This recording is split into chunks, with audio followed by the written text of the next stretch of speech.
guys, kembali lagi di Pasti Podcast bareng Dokter Asti bersama saya Dokter Asti dan bersama saya Richard. Hari ini kita akan membahas tentang pengaruh usia terhadap kesuburan dan juga cara mengenali masa subur.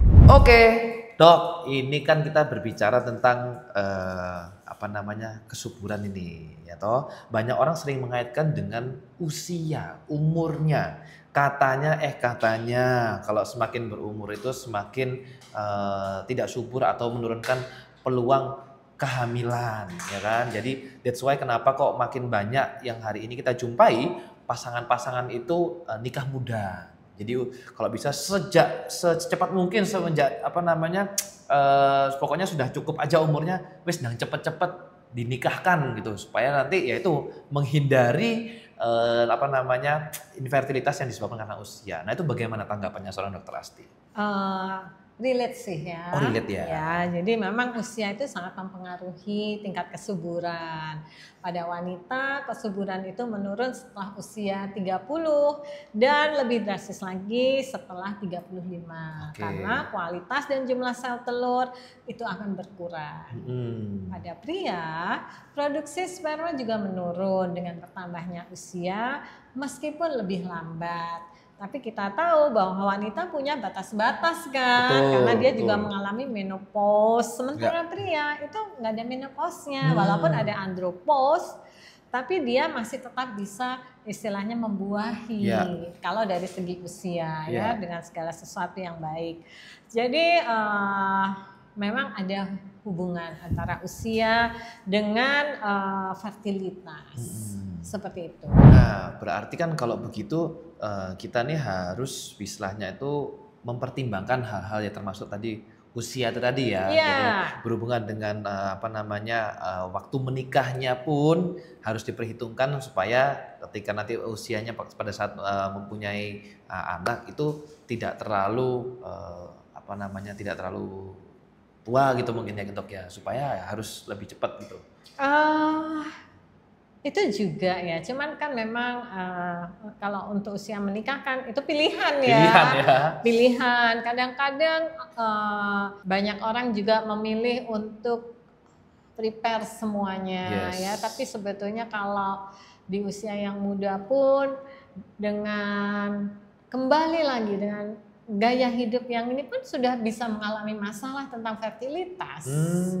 Begitu. Jadi pilihan hidup itu ya, kalau menikah usia berapa itu pilihan hidup. Asalkan dia tetap menjalani pola hidup yang sehat, saya rasa tidak akan ada masalah ketika mungkin dia memilih untuk setelah bekerja dulu baru nanti menikah gitu ya. Karena sejujurnya saya juga lebih memilih untuk di usia yang matang ya. Usia yang matang. Usia yang matang untuk menikah, karena menikah itu nggak main-main. Betul. Nggak cuma sekedar menikah terus punya anak gitu ya. Iya, jadi menggabungkan dua orang dari latar belakang berbeda itu kalau tidak dewasa, kalau tidak saling istilahnya siap itu sangat berpengaruh. Betul. Seperti itu sih buat saya. Kalau untuk pernikahan, menurut saya kalau terlalu muda juga jangan ya Dik ya.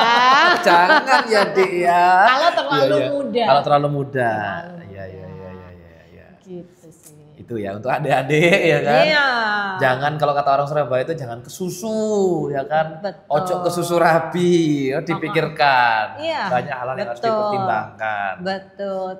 Kalau sudah matang, sudah dewasa, memang tahu konsekuensinya apa, itu ya nggak apa-apa. Betul. Seperti itu sih. Dan tidak perlu khawatir masalah nanti, kalau misalnya nanti kelamaan nggak nikah nanti dapat momongannya juga lebih lama, lebih nggak mesti juga ya Dok ya. Nggak mesti juga, karena kadang-kadang pasien-pasien yang datang ke saya itu juga saya menunda kok Dok, menikah muda tapi menunda 2 tahun, 3 tahun, baru nanti setelah lepas KB gitu ya. baru program. Seperti itu sih. Jadi menurut saya memiliki anak itu ya harus benar-benar sudah siap matang. ya dewasa. Betul. Semuanya dewasa ya. Betul. Sama-sama tapi tidak tergantung usia kan dewasa. Dewasa tidak tergantung oleh usia. Usia tidak menentukan kedewasaan. Yes. Betul. Terbalik. Usia tidak menentukan kedewasaan. Betul sekali. Apakah usia itu memengaruhi kualitas sel telur dan sel sperma? Jawabannya adalah sebetulnya kalau secara keseluruhan iya. Tapi ada juga beberapa orang yang di usia muda juga mengalami menopause dini. Juga ada. Ini case-case khusus. Betul, ya. Case-case khusus. Terus ada juga yang sampai di usia 50 pun dia masih subur juga ada. Jadi saya punya saudara nih. Saudara saya itu ketika kita semua bicara tentang menopause karena usianya sama seperti saya. Kita bicara tentang menopause, dia juga bilang, kayaknya aku menopause nih gitu. Soalnya aku sudah enggak mens. Betul. Terus biasa orang menopause kan, iya ini berat badanku naik, ini nggak bisa turun. Sama loh, aku juga berarti aku ini menopause ya. Gitu. Nggak lama kemudian 5 bulan kok aku tambah gemuk ya. Saudara saya itu bilang, kok aku tambah gemuk ya. Ya sih emang sih, tapi aku nambah sih, memang nambah. Saya kan memang nambah berat badan ketika menopause itu.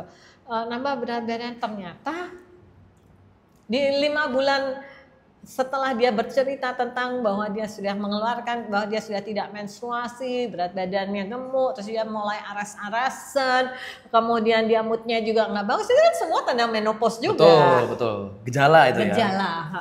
Jadi tiba-tiba di usia kandungan, tiba-tiba di bulan kelima dia merasakan di perutnya ada yang gerak-gerak. Ternyata dia hamil. Wow. Di usia 50. 50 tahun. Iya. Tapi dia nggak tahu kalau dia itu hamil, dia kira dia menopause. Iyalah. Karena nggak menstruasi. Iya, benar nggak menstruasi. Dan moodnya juga kacau gitu. Jadi sebetulnya semua itu benar-benar ya kita nggak bisa bilang ya artinya. Tapi memang itu hanya satu dibandingkan banyak wanita. Betul. Jadi nggak bisa jadi tolak ukur. Nggak bisa jadi tolak ukur. Tetap secara keseluruhan bahwa memang usia itu menentukan fertilitas ya akan menurun dibandingkan dengan yang usia-usia muda. Yes. Pastinya gitu. itu alamiah, itu secara natural itu berpengaruh gitu ya. Selama wanita masih menstruasi berarti sebetulnya kemungkinan peluang untuk hamilnya ada. Jadi saudara saya itu makanya punya peluang untuk hamil.